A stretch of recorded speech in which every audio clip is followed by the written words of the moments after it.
Our Maimed is about Shalom versus Machon. So first you explained it physically, Bepashtus, war versus peace. Then we explained it as Torah versus Tefillah, learning Torah versus davening. And now we're explaining it in Torah itself, the difference between Nigla and Nisted. That relatively speaking, Nigla the Torah is Milchama and Nisted the Torah is Shalom. Why? So we have two reasons. The first reason was in Pei Gimel, that Nigla talks about Gashmias and Klipa and Sheker, and Pnimius HaTorah is above the whole discussion of Gashmias and Isir and Sheker. That was in Pei Gimel. And then we got the Pei Dal. The Pei Dal has another thing. There's another reason why the difference between Nigla and Nisted, Nigla and Chassidus as we call it, is that Nigla relative to Nisted is Muhammad. When you compare Torah to Tefillah, all Torah is Shalom. But in Torah itself, when you compare Nigla Torah to Pnimius HaTorah, Chassidus to Nigla, Nigla is considered Muhammad. First of all, because it engages with Klipa, it talks about Klipa. And second of all, this is what we're in the middle of Perek Daled, that when you're learning Nigla, the learning is an argument. The way Nigla is learned is by Kasha and Teres. First you don't know and then you know, as opposed to Nistan. Of course, the obvious question is, most people will say that Nistan is harder than Nigla, and fewer people understand it correctly, and so on. So the answer is, Nigla is this way even for the smart people. Nigla is learned, but that a choshech and eir. First you don't know, then you know, not just by me and by you, but the Tanoim also, Rabbi Akiva and his Talmidim. Rabbi Meir was an exception, Rabbi Meir, Rabbi Shimon. But Nigla the Torah, even by the smartest people, the way you learn is first you don't know, you have a question, and then you find out by giving it an answer. Pnimius HaTorah, Chassidus, Kabbalah, is Torah Oyer. That's the correct word. It's Torah that's light. You look at the words and the words shine. The words speak Oyer. This, girls, is where we are holding. Okay? And I'm asking you to do me a favor. Open up your pages. Page Kuf, Pei Gimel. Middle paragraph. 5 lines from the end in the middle of the line. Okay? Page Kuf, Pei Gimel. Middle paragraph. 5 lines from the end. If anybody needs a maimed, I have a copy. If anybody needs a maimed. Okay, you're supposed to have your own copies, but I won't ask you any questions. You're free to take one. We're good? Let's go. Va'amitis inyan hashalom. The true concept of peace. Although beklolus, Torah, it altogether is peaceful, but beprati is specifically only pnimius HaTorah is peaceful. So the Rebbe says the true concept of peace is davka bepnimius HaTorah. It's only in the face of the Torah, the inner dimension of Torah, like I said, what we call Chassidus. Why? The leis tamon lekushel b'chayis. Because pnimius HaTorah, Kabbalah, and Chassidus have no argument, no questions, and have no arguments. Now again, we can argue about that too. Most people have tons of questions on Chassidus, and there's a lot of arguments about Chassidus. So in one place the Rebbe writes, more than one place perhaps, that there's not as many questions. That's shtickle teretz. But the deeper teretz is that, sure, we don't understand it. But the way the Torah is transmitted, the way the Torah comes from heaven to earth, is not by darkness and light, it's by light l'chatchila, by Torah, by shining a light in the first place. V'yashleima says the Rebbe in conclusion. I want to make it very clear that you should understand what we're reading now. We have 2 differences between Nigla and Chassidus. We have 2 reasons why Nigla is Milchama and Nisted is Shalom. The first is that Nigla talks about the Milchama. It talks about the Klipas. And Nisted doesn't. And the second is that in the learning itself, Nigla is more combative. And Chassidus is more peaceful. So the Rebbe says as follows. Look inside. The chiluk zeh shebein galya de Torah lepnimius HaTorah. This difference, the one we're learning in this Perek, that separates Nigla from Chassidus, which was Shebe'oifen halimud gufa, that in the style of learning itself, Chassidus is more peaceful and Nigla is more combative. So in Perek Daled, we called Nigla Milchama not because Nigla is elevating the world, we called Nigla Milchama because the way people learn it is they scream at each other and argue. We called Nisted the Torah Shalom, peaceful. Not because it doesn't get involved with the world, because the way the limud is done is b'derech oiris. It's learned on a level of light. So the Rebbe says, I want you to know that when we learned the Perek Daled, is the source and the cause from what we learned in Perek Gimel. Look at the words inside. He hasiba. The second difference that we said between Nigla and Chassidus, that in Nigla the style of learning is a fight, and in Nista the style of learning is much more peaceful. This difference is the cause, la'achilik shebeneim, the difference which we learned about in Perek Gimel, the previous Perek, that be'inyan abirur, the difference between Nigla and Chassidus is that Nigla is elevating Klipa. Nigla talks about Gashmias. Nigla talks about Klipa, Dvarim, Asurim, things that a Yid is not allowed to eat. And Nigla even talks about things which are a lie. And the way I explained it to you the other day is the things that are a lie are not just Asa for a Yid, Asa for a Goy also. Nigla goes down to the level of evil. Nigla goes down to the level of evil the way it's written in a book. It's a pristine engagement with evil. It's not on the street, it's in the Sefer. But nevertheless, because it speaks at that level, it's correcting the world. I'm going to read the words again. 3 lines from the end of the paragraph. He has siba. This is the cause. The separation between Nigla and Chassidus in terms of elevating the world. Sha'al Yod, that happens through them. That Nigla's birur is b'derech milchama, because Nigla itself is learned in a way of milchama. Nister's birur is b'derech shalom, because Nister itself is learned in a way of shalom. Quote, this is a quote. The kol poyel b'digmasei. This is a phrase. There should be a number and a source, but there isn't one, but that's the Bakarat, that's it. This is for sure a quote from someplace. Kol poyel b'digmasei. Every pro-actor acts in his own image. Every doer does what he or she is. What you do is a reflection of you are. So because Nigla is a learning that's combative, Nigla's connection to the world is that it's fighting with the world. Because Nister is a learning which is peaceful and enlightened or illuminated, its relationship with the world is peaceful and illuminated. Perek Dalet becomes the reason for Perek Gimel.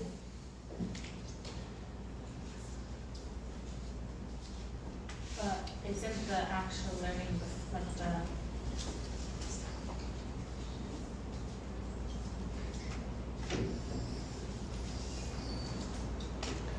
You know the story? A Yid went to a Rebbe. He was davening Shmoneh Esrei. After Shmoneh Esrei, the Rebbe went from the front of the shul to the back of the shul and said, Shalom Aleichem, welcome back. He said, Rebbe, I've been here for the last 2 weeks. He said, yeah, I know, but you were just now in Leipzig. You were shopping. During Shmoneh Esrei, you were shopping for clothes. I'm welcoming you back. So I'm welcoming you back. Try to stick around.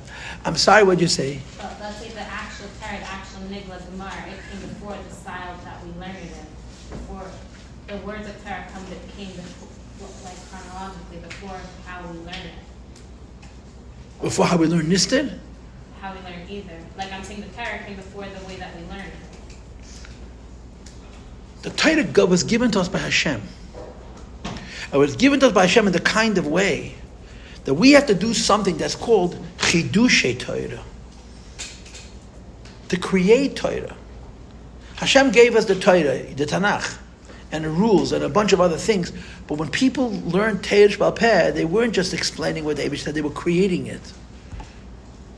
And there's 4 bodies, basically, Pshat, and Remez, and Drush, and Tzod. And these bodies of Torah have names of authors. The Chazal say, there's a Gemara.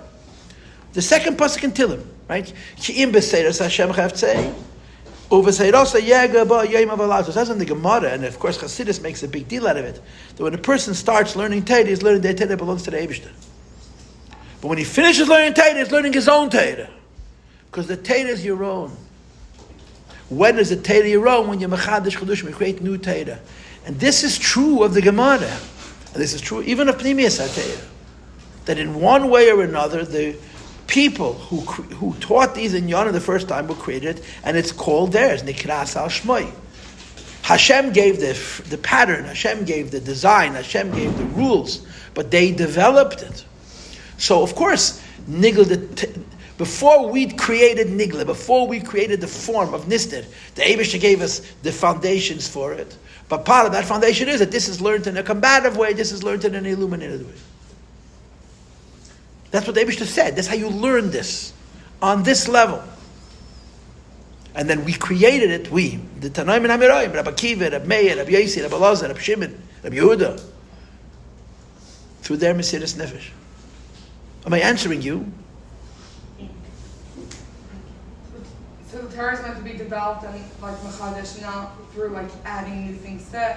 That's adding new things to it. It's giving it a new body. You're not adding, you're revealing. But it's yours. It's yours because you created it. There's a whole story with the Beis Yosef, which I told you, I think, already. Yes. But it almost sounds like from the Mimer, unless I'm reading it wrong, but that it sounds like first comes the way we learn it, and then comes the fact of like what it's meant to accomplish. Wouldn't we think it would be the opposite? First comes the goal, and then comes how we're reaching it.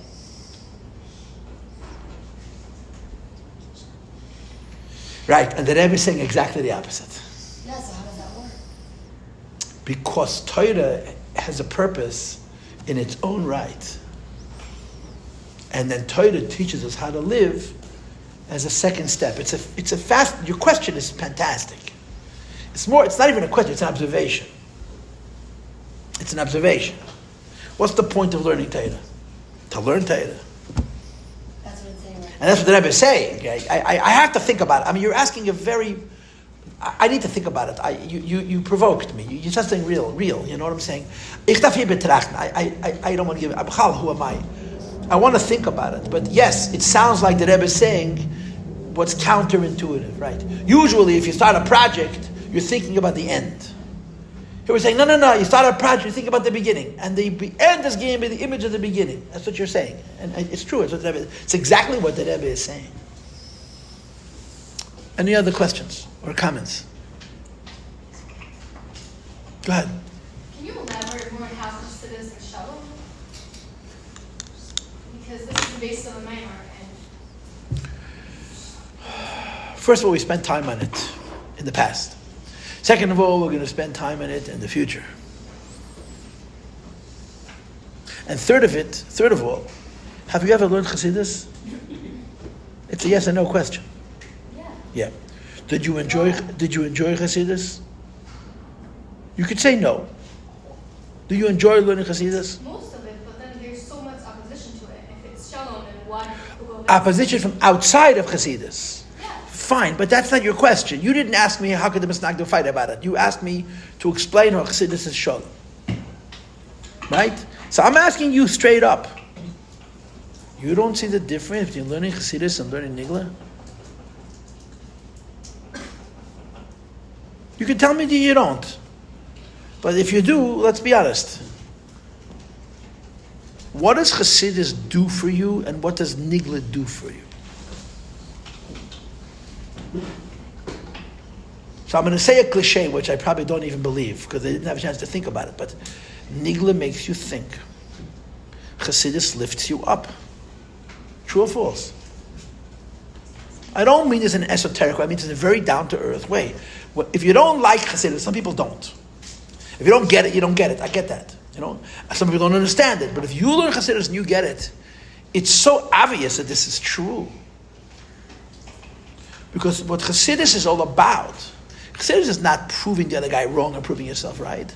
Chassidus is about feeling, really, God, Hashem. But in the fancy language of Chassidim, to feel oyer, lichtigkeit, getlichkeit, enlightenment, upliftedness. A person learns Chassidus and understands it. The joy that they experience is not from the understanding. The joy that they experience is from the holiness. You don't have that in Nigla. It's a whole different exercise. Am I wrong? You can tell me I'm wrong. My answer to you is, in one sentence, you already know the answer from your own personal experience. If I'm wrong, tell me. But you're giving me a very hard time to tell me no. And I can't see your gestures or your body language or your facial expressions. So I don't know if you're looking at me like I'm a monkey or like a goat or like you're waiting for me to look away because you don't want to answer the question. I don't know what the situation is. Is there truth to what I'm saying? I don't know. Go ahead. I feel like there is that excitement of learning Nigla as well, and I think it's just the excitement of like learning something. What about when you? I don't want to argue about this. I really don't. You learn today. Just learn Torah. Just learn Torah. I don't care what you learn. But I'm talking when you finish learning. Not while you're learning. When you finish learning. When you've learned it and you've understood it. I heard once that the Rebbe wanted to make Knei HaMenorah. We're wasting time now, Baruch Hashem, that's our minute, yeah? The Rebbe wanted to make Knei HaMenorah. He wanted to make seven Bachrim who should learn extra Nigle, and they're called Shivas Knei HaMenorah, 7 branches of the Menorah, and they had to learn an extra hour of Nigle every day, and that to pull them in a cycle of 7 weeks.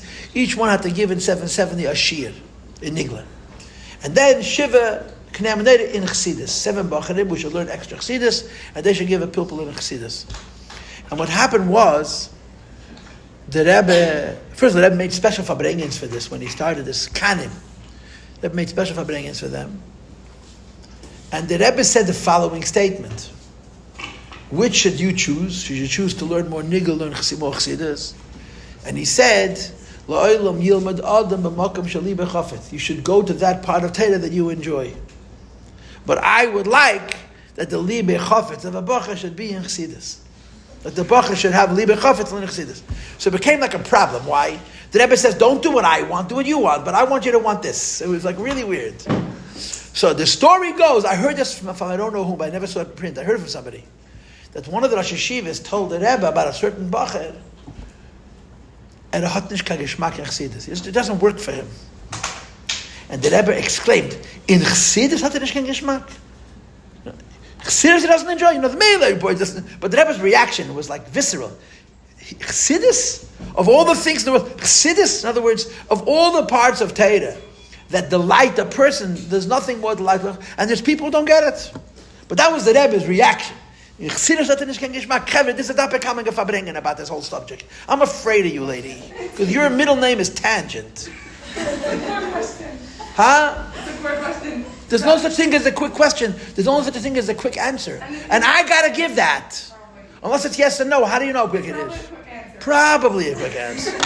So I should probably let you ask it. Does that mean that people that are against Chassidus...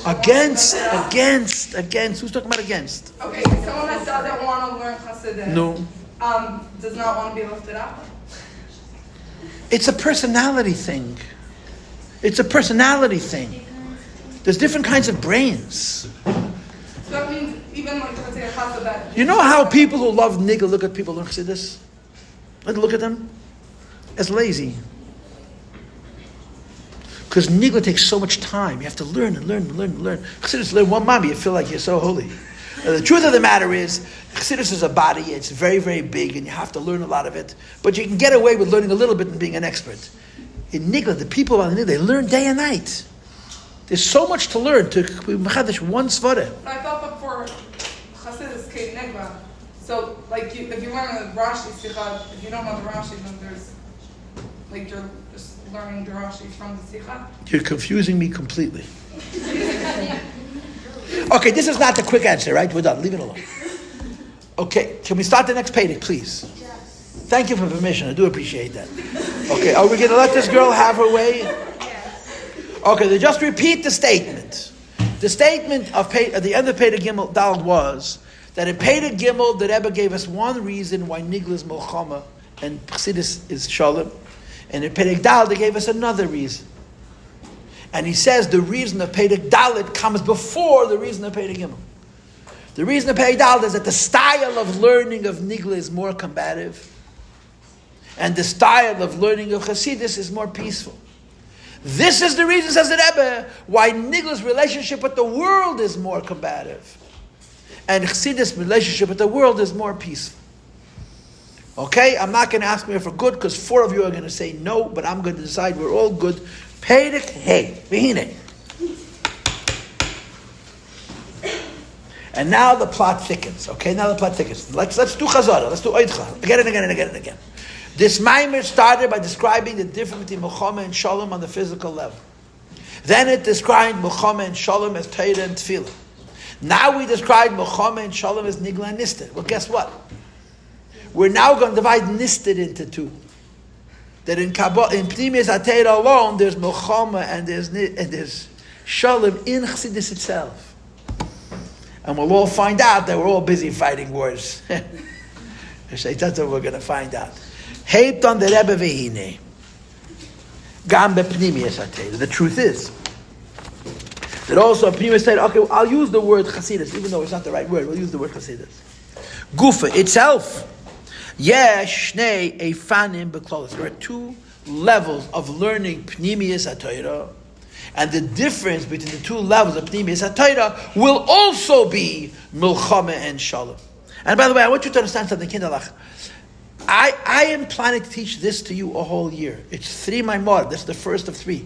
You're going to see that this gets deeper and deeper and deeper. More detail about the separation of Nigla and Nistan. It gets very interesting. The second Maimor and the third Maimor may be a little bit repetitious, but the Rebbe is going to split and split and split. The peace and the war distinction is going to go higher and higher and higher. It goes as far as the Alter Rebbe and the Middle Rebbe. You understand? The Middle Rebbe is Shalom and the Alter Rebbe is Milchama. That's how it's going to go and go deeper. This is like the 4th level, you know. How in Pnimius HaTeira itself, there's 2 levels of learning Pnimius HaTeira. Number 1, you listening? As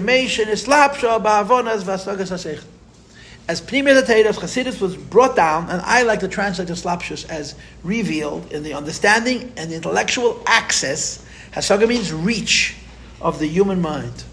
That a human being should be able to understand Chassidus is an unbelievable Chiddush. Now the truth of the matter is, we don't begin to know how big a Chiddush it is. And the father of this, the father of Pnimius HaTeira being Avana Vasaga, is the Alter Rebbe. The Alter Rebbe is really, I know it's a bit of a simplification, but it's only a bit of a simplification, is the first man who took Soides HaTeira, the secrets of Torah, that until him were available only to people with special souls, because they were at the level of Chokhmah. They were at a level where you couldn't understand. And he took the deepest concepts of Pnimius HaTeira and he brought them down to the level of Chokhmah Bina Das, that you could learn and understand. And in Chabad Chassidus, which is 7 generations and thousands of Maimorim, the Rabbeim, the Beseinu Nisiyenu, from the Alter Rebbe till the Rebbe, one of the things that they do, not the only thing, but one of the things that they do is they take concepts of Kabbalah, which are talking about things not from this world, and explain it to you so clearly, so concretely, so down to earth that you can understand it like as if you can see it. It's mamish a gift. And you and I who swim in the sea don't begin to realize how extraordinary it is. People learn Kabbalah. Chassidei Chabad understand Kabbalah. Poshet. And they understand it because the Rabbeim brought it down to a level of Avana Vasaga. So the Rebbe is going to say that if you learn Chassidus and you understand it, which is a huge gift from the Alter Rebbe, that's Milchama. Why? Because you got to learn it. And you have to learn it, you have to have questions. If you learn it, you have to first not know and then know. All the reasons we said before about Nigla are now being applied to Pnimius. Look inside. The Bechina Zu Sheva Pnimius HaTeira, this level of learning Pnimius HaTeira, where even a regular person, not a tzaddik, not a Gadol B'Yisrael, but a Pashat Yid, could literally understand godliness in a way where the godliness resonates. Efashtetis, he understands it. Yesh Negam Achshav exists even now means before Mashiach comes. And the second way of learning Pnimius HaTeira is K'may Shehu B'Bechinas Re'iyah. As you learn Kabbalah, as you learn Chassidus on a level where you don't understand it, but you're able to see it.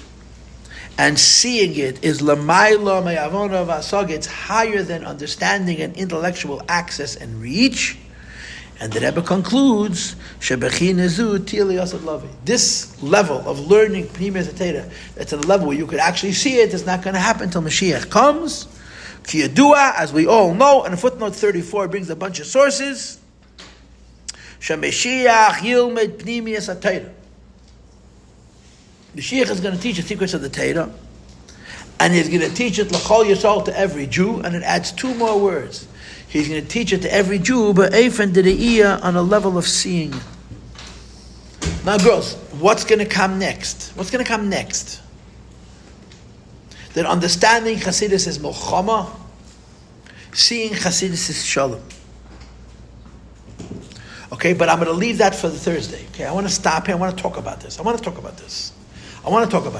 But I want you to really pay attention. I know this is not a mini Chabad, but try and pay attention. How long is Kabbalah around? Anybody know? I got 17 answers. Since Adam. Kabbalah's Torah. Torah, Alpayim, Shana, Kadma, Torah, Elm. The words for the Torah for the world. With the Torah for the world, one of those dimensions was Pnimis HaTorah. Kabbalah is not new. The revealing of Kabbalah is new. The understanding of Kabbalah is new. The learning Kabbalah is new. But Kabbalah is always Moshe Rabbeinu. As long as there's been Jews in Judaism, there was Kabbalah. Pnimis HaTorah, Seidus HaTorah. Now, here's the problem. If you went back to the time of, I don't know what, the Nevi'im, the Zuges, the Temimim Amiroyim, maybe the Shimon Yochai was, his generation was an exception with a lot of people learning Pnimis HaTorah. How many people understood Kabbalah? How many? Huh? Nope. In the times of Shimon Yochai, it says that even children. Besides for that, a small group. In fact, many great tzaddikim and talmidim didn't even know about it. It was kept secret from them. Very few people learned Pnimis HaTorah, learned Kabbalah. And guess what? Those people who learned Kabbalah, they didn't understand it. They saw it. In other words, the way Kabbalah was kept secret, it's because you can learn it all you want, you don't begin to understand what you're reading. It doesn't work for you. If you learn Kabbalah by itself, the words are right in front of you, you understand the Hebrew, you know what the words mean, and you don't understand anything. Because it's not brought down to a level of understanding. So way back when, you go back 1,000 years, 2,000 years, 3,000 years, those Yidden who were connected to Pnimis HaTorah, they were Bali Ruach HaKodesh. They saw it because they had Ruach HaKodesh. Now, the Zohar was discovered, let's say 800 years ago. The official date for the discovery of Zohar, which I saw in one sefer, is the same year that the English expelled their Jews from England, the year 1290. We're holding 2020. So it's not. It's 750 years ago, right? 1290. Wir haben jetzt. So 1990 would have been 700 years. Now it's 730 years. Am I correct? Am I not a count? 734. So now it's 734 years since then. Once the Zohar was revealed, people began to learn it and understand it. But Chabad, that a person can understand Kabbalah and Chassidus without having a holy neshama and being a big tzaddik, is an invention of the Alter Rebbe's. So if you think about it, when Kabbalah was originally learned, it was only learned by people who were in the Madrega of Mashiach. It was only learned by people who could see it. When the Alter Rebbe came along, he brought it down to a level of human understanding, and by bringing it down to a level of human understanding, you and I can understand it also. But, relative to the people who could see it, our understanding of Pnimis HaTorah is, after all, Machon. As several girls pointed out, I don't find Chassidus to be so peaceful. In fact, I don't even like it. After Mashiach comes, Chassidus is going to be learned by everybody on a level of Re'iyah. You understand what I'm doing here? In the beginning, you couldn't learn Kabbalah because it didn't make sense. It wasn't brought down to a level of Chochmah, being of Adas. So the only way to learn Kabbalah is to go to where Kabbalah lives, in the holiest realms of Ruach HaKodesh. And there were such people, but not a lot of them. And they all learned Pnimis HaTorah on a level of seeing it. In Chassidus, in Chabad, Alter Rebbe brought it down to everybody. You and I could learn Chassidus. And even understand a little bit, which is amazing. Because we're learning about godliness. We're learning Pnimis HaTorah.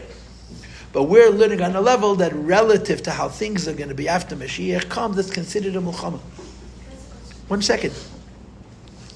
And after Mashiach comes, we're all going to learn on a level of Re'iyah. That's what it says here. Go ahead.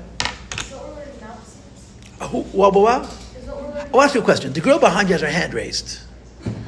I thought the girl who raised her hand said, "Can I ask a question?" Because you're in the same line. Go ahead. Wouldn't the fact that we now understand this just be a greater demonstration of our Yishalom? Of?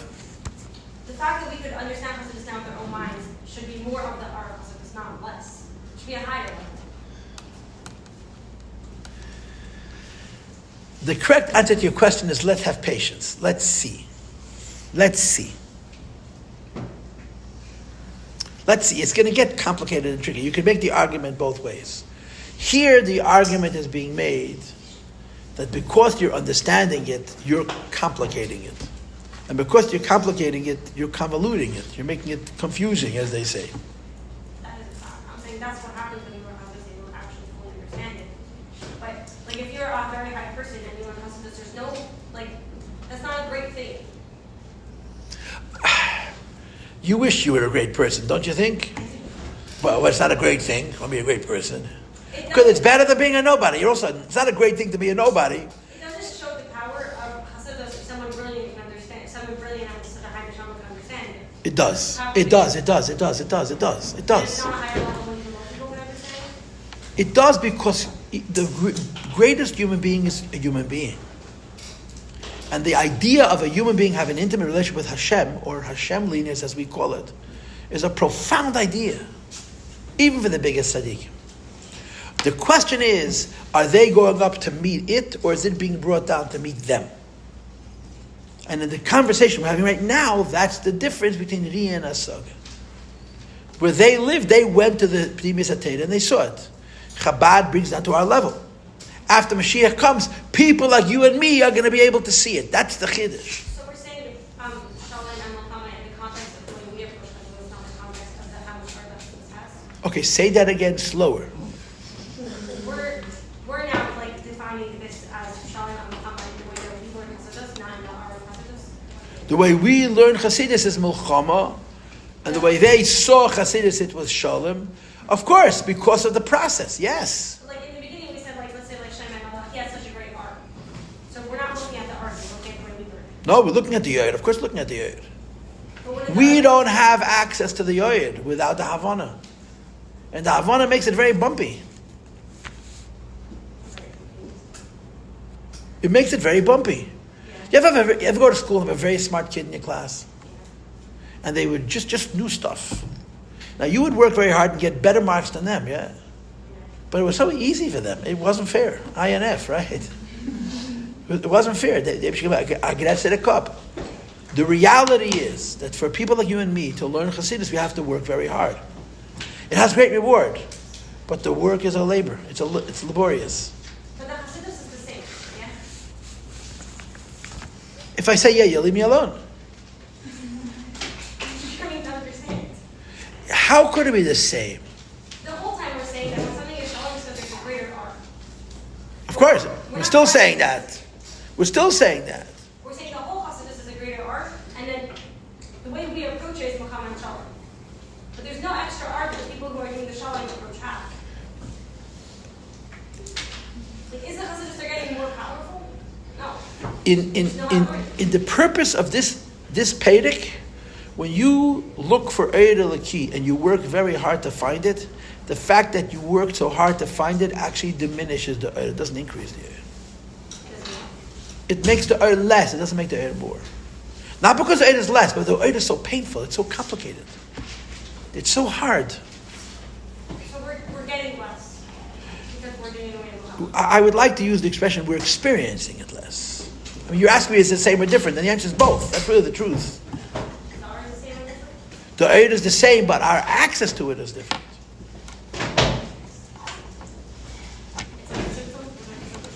Yeah. Did I answer you? Okay, now, with the girl in front of you who called out, what's your question? Don't worry, I don't know who you are. It's good. It's all good. You're not afraid. Your mom is not afraid of me. Okay. So I can intimidate. I can bully you. Go ahead. I know how to do that. I'm confused. Confusion is a sign of intelligence. Are we, what we're learning right now, this is Chassidus, yeah? Am I Of course. Yeah. Yeah, it very much confuses me when something that is Chassidus is talking about Chassidus as something else. Yeah. What are we doing now? That's exactly what we're doing. What? There's a Ma'amer Chassidus that's talking about ideas of relative shalom. That's what it's doing. And in so doing, it's making itself vulnerable. Chassidus is talking about what Chassidus is in a context. The context is shalom versus milchama. And the Chassidus is saying, yeah, in certain ways, there's plenty of fighting going on in Chassidus. It's studying itself. And it is weird, I agree, it is weird. But it's also true. And it's not just true because the Rebbe says so, I think we can agree with him. If two people learn a Maimed, okay? And one got it straight the first time, and the other guy worked and got it after many, many efforts, okay? Who's better? Better at what? No, the guy that Depends what you're asking. The answer is it depends. The answer is depends. The guy who worked harder is going to have a nuance and an edelkeit that the other guy Pasha didn't see. But the fact that it came easy to the first guy makes it much more fun. I'll use that bad word. It makes it much richer. The other guy's so exhausted when he's finished that, it's geschmack. But to use holy words, he experienced depth, not loftiness. He experienced tiefkeit, nicht hochkeit. The first person has the light. He experienced, it's easy. It's gay, it's lichtig. That's what's going on. Did you want to say something? Yeah, on the level of like a Rebbe or like someone who really truly like understands and sees Chassidus and Shalom Machon. A Rebbe's Machon is backwards. How do I take my Shalom and turn it into Machon to give it to the Chaver who are on the battlefield? It's from the top down. No, the hard part of being a Rebbe is coming down to us. He lives in a different world and he has to speak our language. The Alter Rebbe, when he said Chassidus, was in a different world. Mamish. He would even roll on the floor sometimes. And the Alter Rebbe told his Chassidim to write what he says word for word. He spoke in Yiddish, they wrote in Hebrew. And that's why the grammar of Maimonim is Yiddish grammar, it's not Hebrew grammar. Because they wrote down word for word. In Yiddish, you have a lot of double negatives. In Hebrew, there's no double negatives. So in English, you would say, in Hebrew, you would say there isn't. In Yiddish, you would say nish farad, there isn't yes. So you look at the Maimonim, grammarians who study Maimonim, they throw up, lo yesh. Elorak, not vaden. Who speaks that way? Because it's Hebrew translate, because the Alter Rebbe wanted they should write what he said word for word, and they wrote all the double negatives from Yiddish into Hebrew. But there were times that the Alter Rebbe said a Maimach Chassidus, and he had no idea what he said. None. So he would say, I want to see, tell me what I said, show it to me. And they'd give him a hanocha. And you know what he would say? Not bad. It's pretty clear, not bad. What was he complimenting? That even though he was Ne'elam Yainim, the Maimon he gave it to us, can be understood by us. Not bad, it's holy. Not bad, I brought it down. I was in another world, I have no idea what I said, but yeah, you could read this. You can, a person... Most didn't understand the Maimon they were giving because they were in a different world? None of the Rabbeim like the Alter Rebbe, on the one hand. All the Rabbeim were exactly like the Alter Rebbe on the other. I don't know how to answer this question without guessing and making details up. But the Alter Rebbe, it was very, very clear. Alter Rebbe could say a Maimach Chassidus and then compliment it. Because he Pashat had no idea what he said. There's a story like that with the Mittel Rebbe also. Where he said Chassidus and then he had no idea he said a Maimach B'chol. Not even what he didn't know he said a Maimach. They showed him a Maimach. He said, I said this? When did I say this? Yesterday. What time? Where was I? You were in the room. He was in a different world. So by a Rebbe, it's going from Shalom to Milchama. You know what I'm saying? That's what's so amazing about it. That even though the Rabbeim were here, they brought it down to us on the level of us. That's the Alter Rebbe. The difference between the Alter Rebbe and all the Rabbeim after the Alter Rebbe is a simple one. Alter Rebbe created Chabad. They repeated Chabad. All the Rabbeim, the Mittel Rebbe, the Tzemach Tzedek, took the Alter Rebbe's Maimonim that were already brought down, and they brought it down more. So they were dealing with the body of knowledge that existed. Alter Rebbe just spoke. It came out of him like a fountain. It was something else, Alter Rebbe. I'm sorry, somebody said something. No, I just said that there's a story like that by the Rebbe also, but by Yechidus, or by dollars. That the Rebbe asked Rabbi Gruner what happened, who came, what was, because the Rebbe was like, no. I'm sure it happened many times.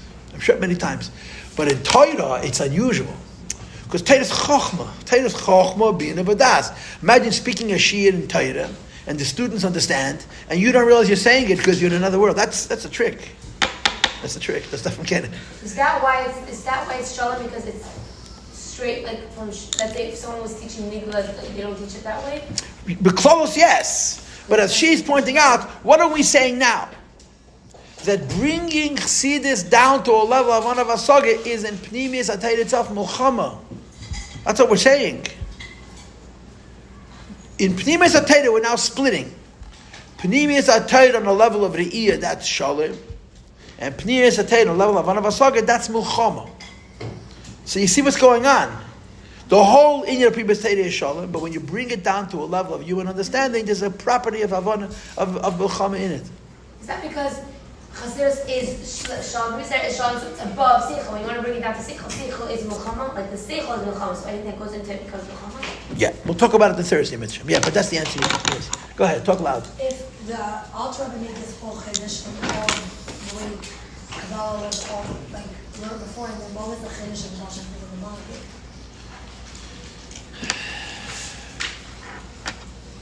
The Baal Shem Tov taught Chassidus.